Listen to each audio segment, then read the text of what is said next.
Hey guys, thanks for tuning in.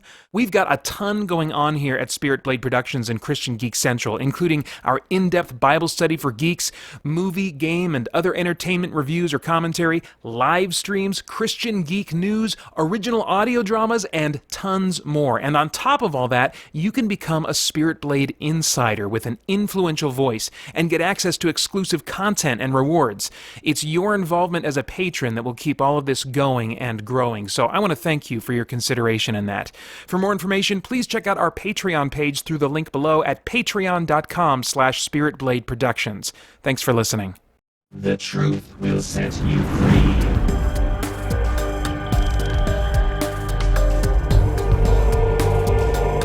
The truth will set you free.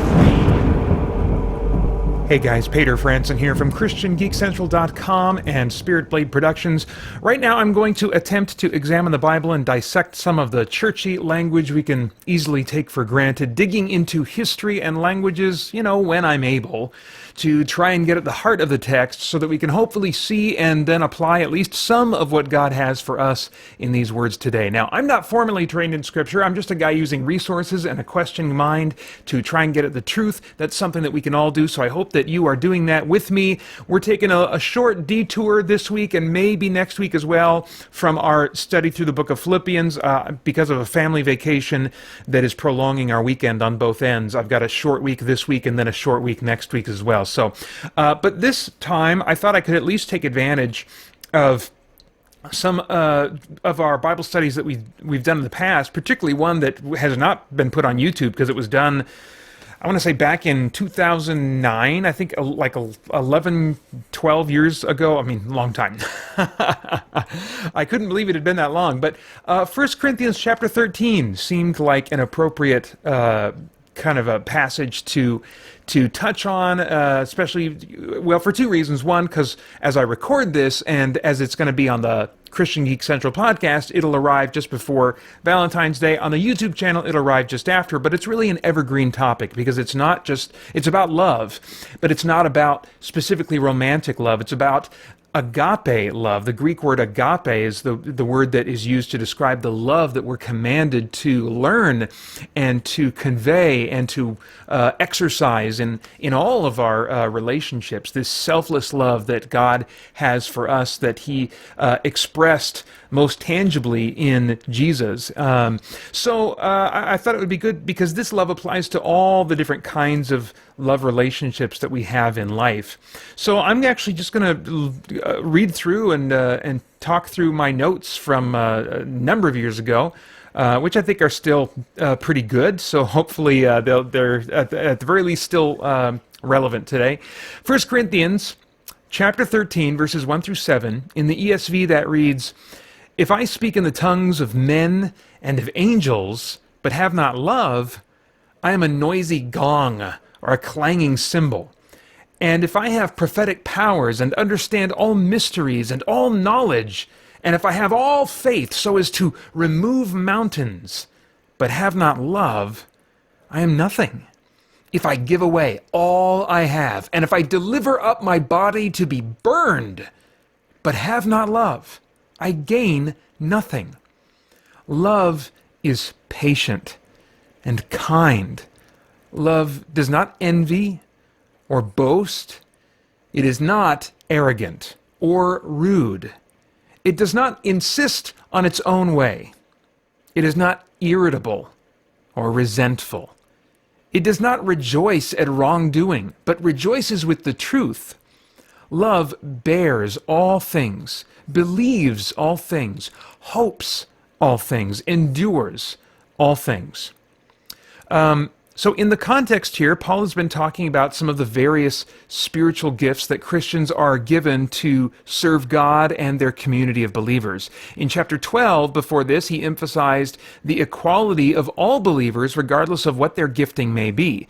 In chapter 13, he takes this one step further and points out the complete lack of value in any spiritual gift if its owner does not exercise love. Now, love is a very popular word in spiritual discussions today. Though mainstream culture may have issues with Christianity, most non-Christians would still probably say they admire what the Bible says about love. We often think of love as an emotion, a feeling that we kind of have no control over, something that just happens. You know, we fall in love, we say. Some would even say that they fall out of love. We think of it as an almost mystical force that leads us around by the nose. The Greek word used for love in this chapter and predominantly throughout the New Testament is agape. It refers to a benevolent love that acts in someone else's interests rather than our own interests. Someone exercising agape love is going to prioritize others over themselves. This is the kind of love God demonstrated by sacrificing Jesus so that we could have forgiveness and a relationship with God that lasts forever. It's a love that doesn't always involve pleasure for the one who's exercising it. In fact, it often involves some level of discomfort. In some cases, it may even involve terrible emotional pain for the one exercising it. It's also the most beautiful and powerful kind of love when put into action and results in long-term fulfillment. This is why Paul sees it as more important than even the most effective use of spectacular spiritual gifts. Without agape love, the gift of tongues becomes obnoxious. Vast knowledge and miraculous faith are worthless. Radical giving is pointless. And even being martyred for Christ gains us nothing. I think that's what we see going on in verses 1 through 3. This chapter presents a great opportunity for us to look at the relationships we have in our lives and explore how we can more effectively love those around us. Understanding that this kind of love is very much approached intentionally, tactically. It's not just as the feelings inspire us, but it's a very purposeful thing that we lean into as a choice, moment by moment. Agape love can be applied to any kind of relationship, whether that's a spouse, a parent, sibling, friend, co-worker, anyone that we interact with. We can apply agape love to as we are interacting with them. I want to invite you to try to avoid the temptation of reading through verses 4 through 7 quickly. These are the verses that we hear read at weddings a lot. But really weddings, as I've hope conveyed, should not get a monopoly on this passage, because this is about agape love, not merely the kind of love that would lead to or be a part of the marriage relationship. It certainly should be a part of that, but it covers all kinds of relationships. So I think that we should consider bringing a specific relationship to mind, maybe. Every time we come to this passage, this would be a good thing to do. Bring a specific relationship to mind and take our time walking through these verses, pausing at each descriptive word. Verse 4, love is patient and kind. Think about this. Let me just give you a second before I start reading this. Bring someone to mind. Bring someone to mind in your life. Maybe someone that you already are in an ongoing relationship that you obviously should be loving toward them in, or maybe someone that you just are in recurring contact with that you frankly find it hard to love or even like them. But just choose one person now, bring them to mind. And now as we go through these descriptive words about the nature of love, consider maybe what that next step is. This kind of love sets this crazy high bar. But as Christians, we are meant to be pursuing perfection, even though we know we'll never obtain it in this life. We're always being called to be perfect as our Father in heaven is perfect. And so as I go through these descriptions and you think about that person, think about, okay, gosh, I can't do that. But what's the next step toward that goal? Love is patient and kind. Love does not envy or boast. It is not arrogant. So we can be asking ourselves, how can I be more patient with this person? How can I initiate kindness toward them? Am I avoiding thoughts of jealousy regarding something they have or some attribute they possess? Do I spend more time talking about me than them when we're together? Do I secretly think of myself as more important or more significant than them in any way? Going on to verse 5 now. Love is not rude. It does not insist on its own way. It is not irritable or resentful.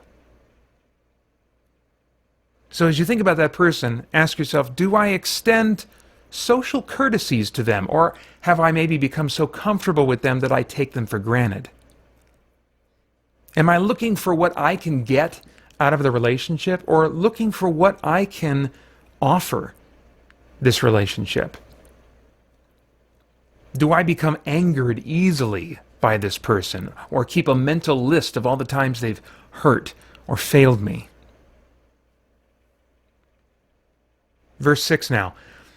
Love does not rejoice at wrongdoing, but rejoices with the truth. Do I ever punish them with my behavior or take satisfaction from mistreating them? Do I value the truth as I look at this relationship, or do I prefer to believe what I want about this relationship? Verse 7, love bears all things, believes all things, hopes all things, endures all things. Am I willing to endure discomfort for the sake of this relationship? Do I think the very best about this person until clear evidence indicates otherwise? Am I often negative? Or can I bring optimism to this relationship that I haven't yet? Am I willing to forgive their flaws? In other words, not hold those things against them in my mind.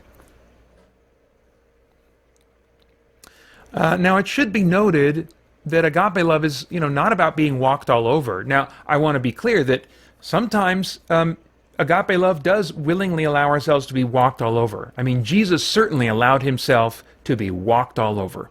That was part of his exercising love. But it doesn't mean that necessarily that's always going to be the case, or that's going to best serve that which is loving. Sometimes agape love behaves in a way that is in the best interests of others, even though they may not see it that way at the time. So sometimes it does involve tough love. Jesus certainly didn't hesitate to give out tough love when it was required, but then also certainly allowed himself to be walked on and made a sacrifice for the ultimate expression of love.